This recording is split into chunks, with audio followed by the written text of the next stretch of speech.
শিরোপা নিশ্চিত হয়েছে আগেই, বাকি ছিল উল্লাসের। ডিপিএল এর শেষ ম্যাচে শাহিন পুকুরকে হারিয়ে সেটাও সেরে নিল আবাহনী মোসাদ্দেক এনামুল বিজয়রা।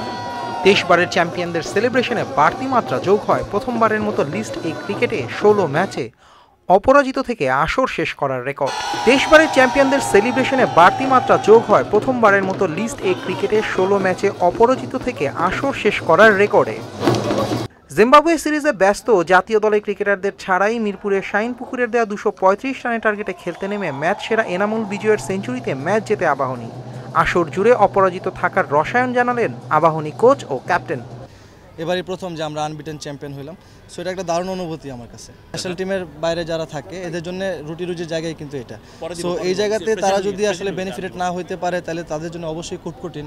যে দলটা ভালো এবং আমি মনে করি স্পিরিটের একটা দল, যাদের শক্তি আছে ভালো ক্রিকেট খেলার, এবং আমার মনে হয় আমার ড্রেসিং রুমটা ইজ ফ্যান্টাস্টিক। আমি মনে করি দারুণ একটা ড্রেসিং রুম আমার টিমের, কারণ আমরা বিপিএলের পর খুব কম সময় পাইছি কোচিং করানোর।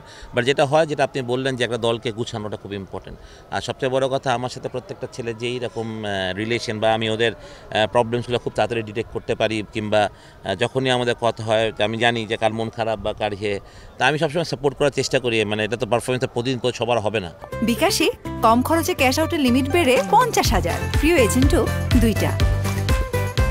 ডিপিএল এর মান নিয়ে সন্তোষ প্রকাশ করলেও ক্রিকেটারদের পাওনা ও প্রতিদ্বন্দ্বিতাপূর্ণ দল গড়ার জন্য পুল সিস্টেমের কথা আবারও জানালেন যুব ও ক্রীড়ামন্ত্রী এবং বিসিবি সভাপতি। এই জিনিস আগেও আমরা জানতাম, তখনই আমরা কিন্তু সিস্টেমটা বদলে দিয়েছিলাম।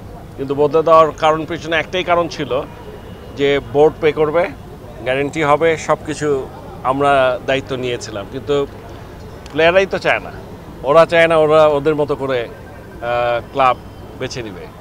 সো এখানটা আসলে আমাদের বলার বা করার যে খুব একটা বেশি কিছু আছে তা না, কিন্তু তাই বলে আমরা বসে থাকি না।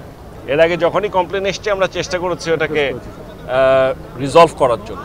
ফতুল্লায় সাকিবের শেখ জামালের বিপক্ষে 23 রানে 8 উইকেট নিয়ে বিরল রেকর্ড গড়েছেন প্রাইম ব্যাংকের পেসার রেজাউর রহমান রেজা। ডিপিএল এর 647 রান নিয়ে সর্বোচ্চ রান সংগ্রাহক মোহামেডানের মহিদুল ইসলাম অঙ্কন। একই ক্লাবের আবু হায়দার রনি 16 ম্যাচে 31 উইকেট নিয়ে হয়েছেন সর্বোচ্চ উইকেট শিকারী। আদিল আহমেদ শান, চ্যানেল আই, ঢাকা।